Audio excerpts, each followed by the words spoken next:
guys, welcome back to Mark Anthony's Music Picks. This is episode 8, I think we're on now.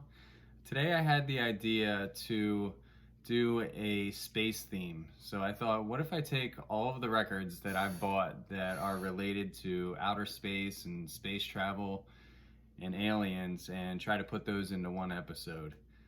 I have more records that I could do. I could probably do at least 2, maybe 3 parts to this, but I picked a few of my low-hanging fruit to start with. So hopefully you guys enjoy this. The first one that I want to go over is a big, heavy beast of a record. This is the Voyager Golden Record. Actually, yeah, make sure I'm not holding it upside down on you guys. So this is a triple pack, and it came out in, I think, 2016 or 2017.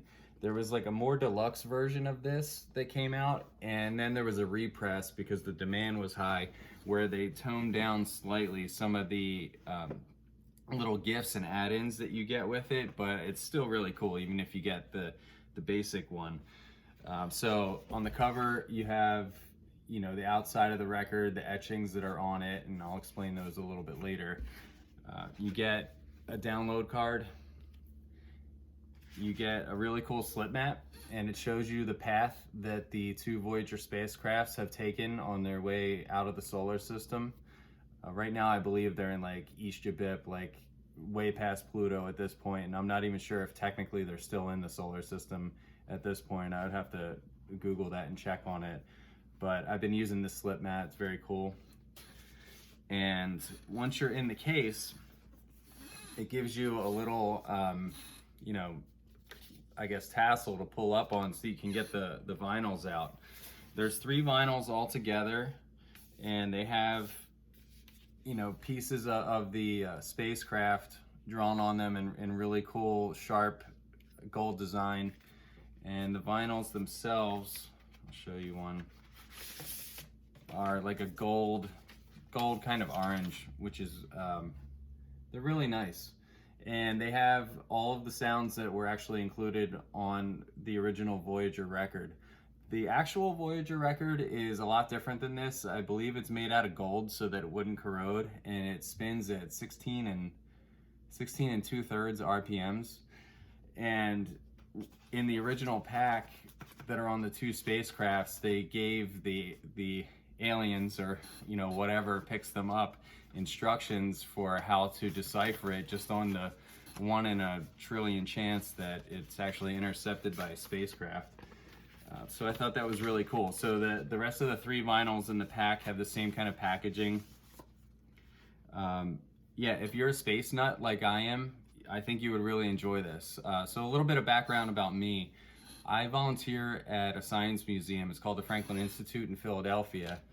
And science has always been my passion. Even when I was younger, I've always had kind of a thing for it. I haven't found a way to do it for a living yet. So right now it's the volunteering is getting, you know, the job done. And career-wise, I've decided to go into more like the IT side because it's more practical and it's easier to get employment where I live doing that than being a scientist.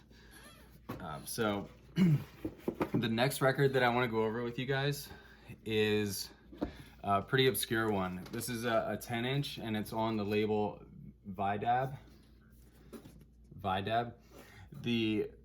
Oh, that's upside down. The artist is Hector Pizarro with a P. And as far as I know, he's only released 1 record. And on here you have the Go Went Gone remixes. One is a really hard stomping like techno beat that I think would be really cool in clubs. You could play this for you know, somebody that was like maybe like a more nerdy audience. And I always thought that the B side, the beatless, would be really good for if you were hosting in a planetarium. If you wanted to have intro music for like a planetarium where people were shuffling into their seats and they were sitting and waiting for the show to start, but you had to kill maybe 5 or 10 minutes with, you know, appropriate sci-fi kind of music, I really think this would be perfect for it.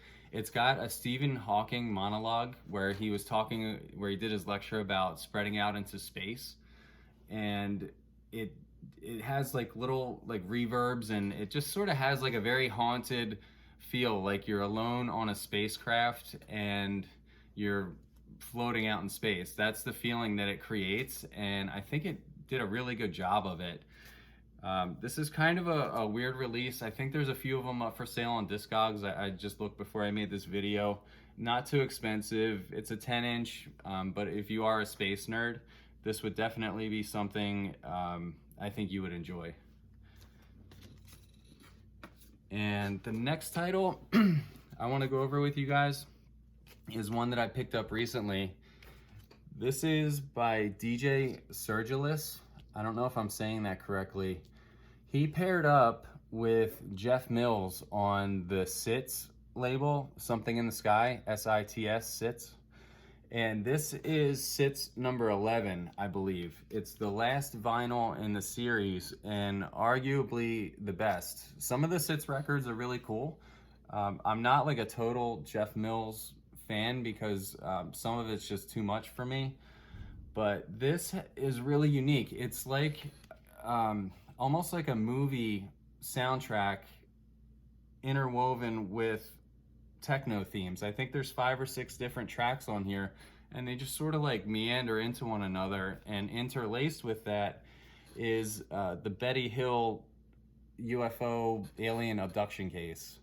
So, quite frankly, I don't believe her, but she's telling a really cool story about how her and her husband were driving down a road, and she starts like detailing the account of her and her husband being abducted.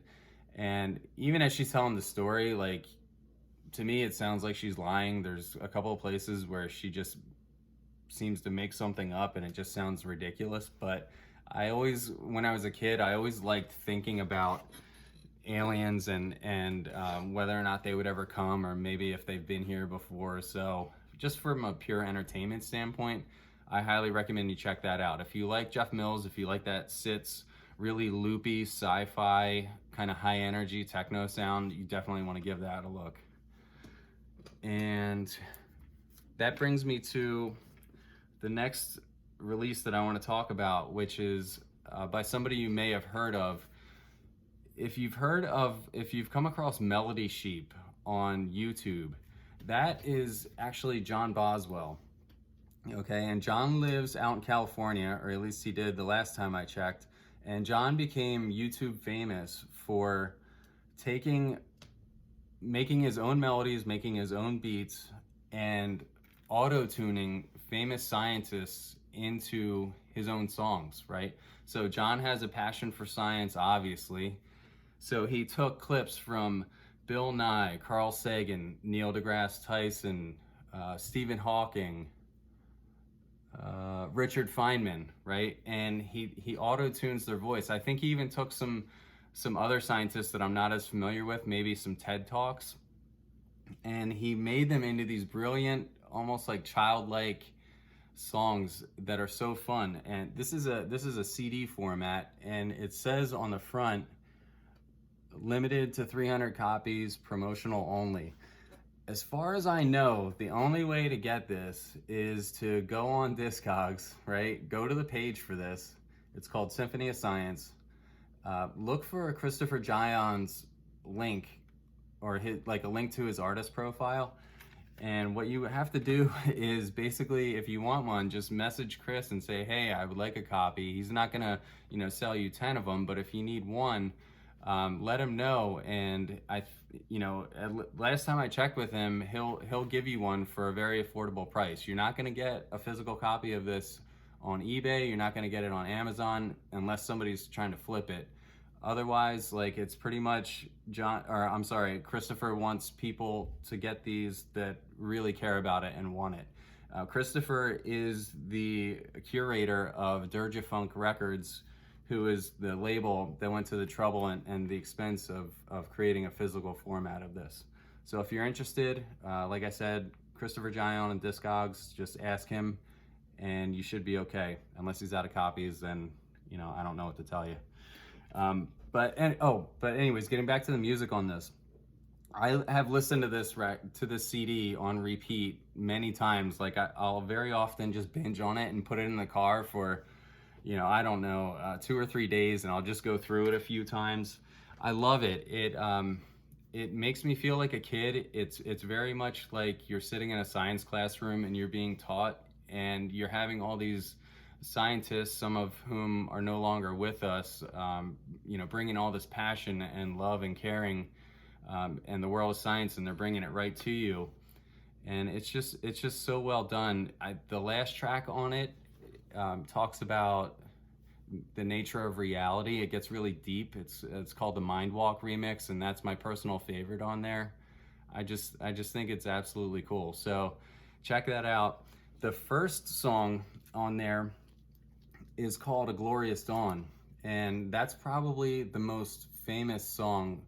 If you look at MelodySheep's background, his like YouTube back catalog, this is, I think, the one that blew him up. And you can get this Glorious Dawn single in a couple of different formats. There's a 7-inch, there's an 8-inch, and I think they also did a golden 12-inch, which costs, maybe 75 or $100. I always kind of wanted one, but I didn't want to spend the money.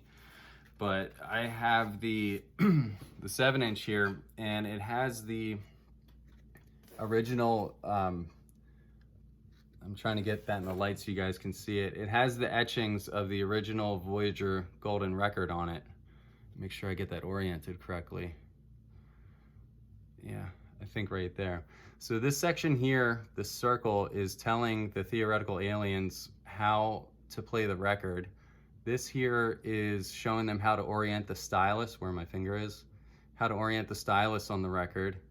This is a map orienting our sun with 14 pulsars so that the aliens can find us, which, I guess that could be great, or that could be really bad depending on their intentions.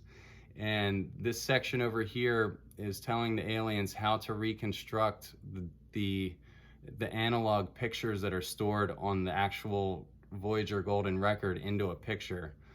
So it shows them basically the algorithm to decode the images that are stored into the record. And this down here is a definition of 1 unit of time. It has to do with the hydrogen atom, and I don't fully understand that, so I'm not going to butcher that. But it's cool. It's just cool to think of the great lengths that everybody went to make that Voyager record. And like I said, this is the first single, the first track on the John Boswell CD. So they're all kind of interconnected, all the records and titles that I went through today, except for the DJ Surgeles. But yeah, I hope you guys enjoy my science recommendations. Let me know if you guys think these are cool, if you want me to do more themes, or if you want me to stick to just new releases coming out, or if you want me to maybe go back and do some classics. Like, I'll do whatever you guys think is fun and interesting. So yeah, that's all I have for today. Thank you, and have a great day.